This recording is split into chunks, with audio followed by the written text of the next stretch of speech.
আগামীর জন্য, আগামী দিনের জন্য, মানে ভোট যত এগিয়ে আসবে, বড় কোনো একটা মানে বলা যেতে পারে মাস্টার স্ট্রোক নরেন্দ্র মোদীর তিনি ভবিষ্যতের জন্য গুটিয়ে রাখলেন? আমার তো সেটাই মনে হচ্ছে, কারণ রাজ্য বিজেপি খুব গভীরভাবে পর্যবেক্ষণ করছে আগামী 28 তারিখে মমতা বন্দ্যোপাধ্যায় সিঙ্গুরে গিয়ে কী ঘোষণা করেন। সেই ঘোষণার পাল্টা ঘোষণা হয়তো আবার প্রধানমন্ত্রী হেসে হয়তো সিঙ্গুরে নয়, হুগলি জেলারই কোনো জায়গা থেকে সিঙ্গুরের নাম উল্লেখ করে ঘোষণা করতেই পারেন। কারণ দেখো, ভোট বড় বালাই। প্রত্যেকটি রাজনৈতিক দলকে পশ্চিমবঙ্গে ভোট চাইতে গেলে শিল্পায়নের দোহাই দিতে হচ্ছে। অতএব সেখান থেকে প্রধানমন্ত্রী বা দেশের স্বরাষ্ট্রমন্ত্রী তিনিও যদি এসে বলেন যে শিল্পায়ন হবে, এখন দেখো একটা জিনিস খুব স্পষ্ট বুঝতে হবে, প্রধানমন্ত্রী হচ্ছে ভারতবর্ষের প্রত্যেকটি অঙ্গরাজ্যের প্রধানমন্ত্রী। তিনি কেবলমাত্র পশ্চিমবঙ্গে এসে এরকমটা বলতে পারেন না যে টাটা এসো, বিড়লা এসো, আদানি এসো, আম্বানি এসো, সারা দেশের রাজ্যের কথা ভাবতে বাকি অঙ্গরাজ্যগুলো তো তাহলে নিজেদের মনে করবে তারা বঞ্চিত হচ্ছে। সেই কারণে প্রধানমন্ত্রী কিন্তু প্রোটোকল মেনেই, আমার যেটা মনে হয় মানে রণকৌশল, রাজনৈতিক রণকৌশল, প্রধানমন্ত্রী ইচ্ছা করেই টাটাদের কথা সিঙ্গুরে দাঁড়িয়ে বলেননি।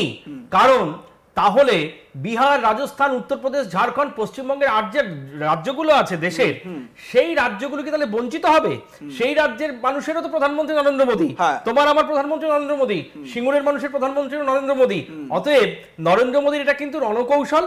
মমতা ব্যানার্জি কি বলবে তারপরে কাউন্টার করবে রাজ্য বিজেপি। প্রধানমন্ত্রী কখনোই বলতে পারেন না কোনো একটি রাজ্য দাঁড়িয়ে যে টাটা এসো, বিড়লা এসো, তাহলে অন্য রাজ্যগুলো একদম অপরাধ করে। কৌশিক, যেরকম আমি বলছিলাম, মানে তুমিও বললে যে প্রধানমন্ত্রী তো সারা দেশের প্রধানমন্ত্রী, কোনো একটি অঙ্গরাজ্যের তো মুখ্যমন্ত্রী উনি নন। এবারে প্রধানমন্ত্রীর এই ঘোষণা করার ক্ষেত্রে, টাটার কারখানাকে আনবো বা এখানে শিল্প আনবো, এই ঘোষণা করার ক্ষেত্রে যে বাধ্যবাধকতাগুলো রয়েছে, যে প্রোটোকলের বেড়াজালগুলো রয়েছে, আমাদের রাজ্যের মুখ্যমন্ত্রীর জন্য কিন্তু সেই বেড়াজালগুলো নেই। তাহলে এই চর্চাও এখন চলছে যে সিঙ্গুরে পাল্টা মুখ্যমন্ত্রী যে সভা করতে চলেছেন, সেই সভা থেকে তিনি বড় কোনো শিল্পের ঘোষণা করতে পারেন, বৃহৎ শিল্প, যেটা নিয়ে আমাদের পশ্চিমবঙ্গে বলা যেতে পারে ভাড়ার শূন্য, বড় কোনো শিল্প নেই। মুখ্যমন্ত্রী কি সেরকমই কোনো একটা ভাবনা চিন্তা, কোনো গোপন খবর কি পেয়েছো? দেখো, ইতিমধ্যেই দুটি রাষ্ট্রায়ত্ত সংস্থা, আমি নাম করছি না, বেসরকারি সংস্থা, তারা দুটো শাখা খুলছে ওখানে। যদিও সিঙ্গুরে যত একর জমি রয়েছে তার তুলনায় কিছুই নয়, একটি পণ্য পরিবাহী সংস্থা, তাদের একটি শাখা সেখানে খোলা হচ্ছে, তারা সেখান থেকে কাজ করবে। কিন্তু দেখো, যেটা প্রথমেই আমাদের বুঝতে হবে, মমতা বন্দ্যোপাধ্যায় শিল্প বান্ধব, অবশ্যই শিল্প বান্ধব, কারণ তিনি তো চেষ্টা করছেন। তিনি তো বহু ছেলে মেয়ে কোথায় যাবে তাদের জন্য কর্মসংস্থানের ব্যবস্থা করেছেন। এবং সব থেকে গুরুত্বপূর্ণ হচ্ছে, মমতা বন্দ্যোপাধ্যায় কিন্তু শিল্প বান্ধব। তিনি চাইছেন এ রাজ্যে শিল্প হোক। তিনি কি হয়েছে অতীতে, সেখানে ইচ্ছুক অনিচ্ছুক কৃষক নিয়ে একটা জটিলতা তৈরি হয়েছিল। অনিচ্ছুক কৃষকদের চাপে পড়ে মমতা ব্যানার্জি সেদিন চেয়েছিলেন সিঙ্গুরের শিল্প না হয়ে জমিটা থাক। এখন সে পরিস্থিতি নেই। কিন্তু এখন মমতা বন্দ্যোপাধ্যায় তিনি মাস্টার স্ট্রোক দিতেই পারেন।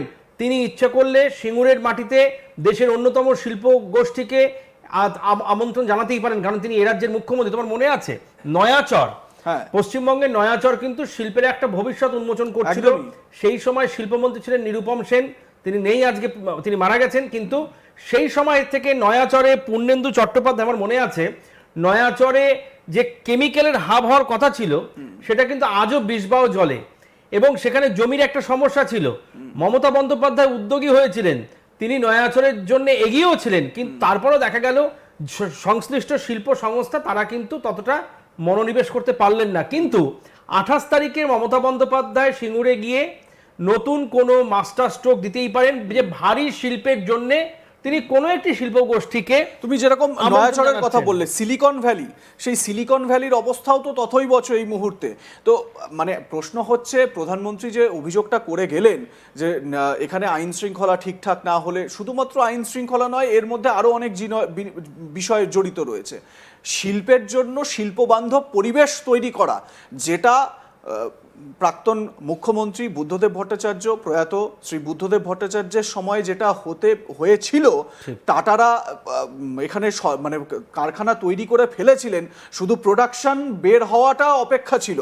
তার আগেই এরকম একটা ঘটনা ঘটে গেল, যেটা বলা যেতে পারে পশ্চিমবঙ্গের যে শিল্পবান্ধব ভাবমূর্তি, তাকে, আমি যদি খুব ভুল না হই, তাহলে আগামী 50 বছর 100 বছর পিছিয়ে দিল। এবারে এই শিল্পবান্ধব ভাবমূর্তি যেটা, সেই ভাবমূর্তি ফেরানোটা ভীষণ রকমভাবে দরকার। একদম। দেখো 2008 সালের অক্টোবর মাস, পুজো পেরিয়ে গিয়েছে, কালী পুজো হয়ে গেছে, তাজ বেঙ্গল হোটেলে রতন টাটা সাংবাদিক বৈঠক করে যা সিদ্ধান্ত নিলেন, গোটা পশ্চিমবঙ্গে একটা অন্ধকার নেমে এলো। সেদিন তিনি সিদ্ধান্ত নিলেন সিঙ্গুরে আমরা কোনো কারখানা করব না। 90% কাজ হয়ে গেছে, কিন্তু শেড ফেড দেওয়া, সব পাঁচিল উঠে গেছে। সেখানে একটি রাজনৈতিক কারণে একটা অপ্রীতিকর অচলাবস্থা তৈরি হলো। নিরুপম সেন, পার্থ চট্টোপাধ্যায়, গোপালকৃষ্ণ গান্ধী, মমতা ব্যানার্জি, গৌতম দেব, নিরুপম সেন, বুদ্ধদেব ভট্টাচার্য, আন্তরিক প্রচেষ্টা, বারবার ঘন্টার পর ঘন্টা, এখনো জীবিত রয়েছেন গৌতম দেব, তিনি নিশ্চয়ই জানেন। মমতা বন্দ্যোপাধ্যায়ের সঙ্গে কথা বলার জন্য পার্থ চট্টোপাধ্যায়ের ভায়া হয়ে একাধিকবার বুঝিয়েছেন। মিটিং হয়েছে এই তথ্য কেন্দ্রে। মিটিং এর পরে বাইরে বুদ্ধদেব ভট্টাচার্য, গৌতম দেব তারা বলছে যে গোটা দেশের মিডিয়া অপেক্ষা করছে, আপনি বাইরে গিয়ে অন্তত বলুন যে আমরা রাজি হয়েছি অনিচ্ছুক কৃষকদের বাদ দিয়ে ইচ্ছুক কৃষকদের জমি নিয়ে সেখানে শিল্পায়নের জন্য।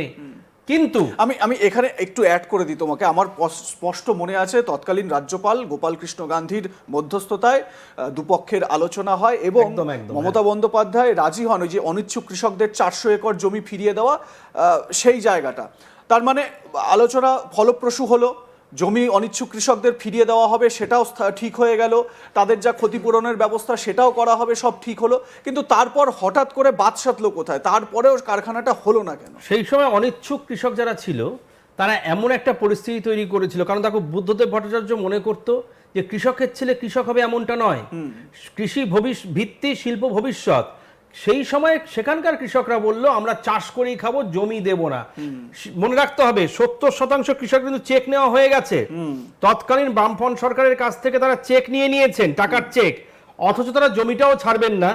সেই সময় বেচারাম মান্না, তারও একটা ভূমিকা ছিল, মাস্টার মশাই ছিলেন রবীন্দ্রনাথ ভট্টাচার্য, এদের একটা ভূমিকা ছিল। কিন্তু মূল বিষয় সেটা আমি সচক্ষে দেখেছি, আমার মনে পড়ছে সেই দিনটা তথ্য কেন্দ্রে বৈঠক করার পরে ওরা মানে মুখ্যমন্ত্রীকে, বর্তমান মুখ্যমন্ত্রীকে, তৎকালীন শিল্পমন্ত্রী, আবাসন মন্ত্রীরা হাত জোর করে বলছে আপনি কি একবার বলুন যে সমস্যা মিটে গেছে।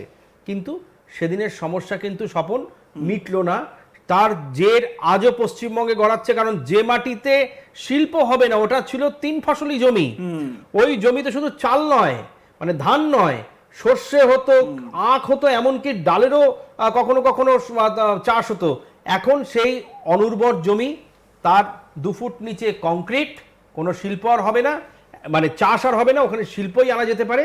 এখন দেখা যাক 28 তারিখে মুখ্যমন্ত্রী কি সিদ্ধান্ত নেন। ইতিমধ্যেই হয়তো তিনি কোনো শিল্পপতির সঙ্গে কথা বলেছেন সিঙ্গুরের শিল্পকে ফিরিয়ে আনার জন্যে।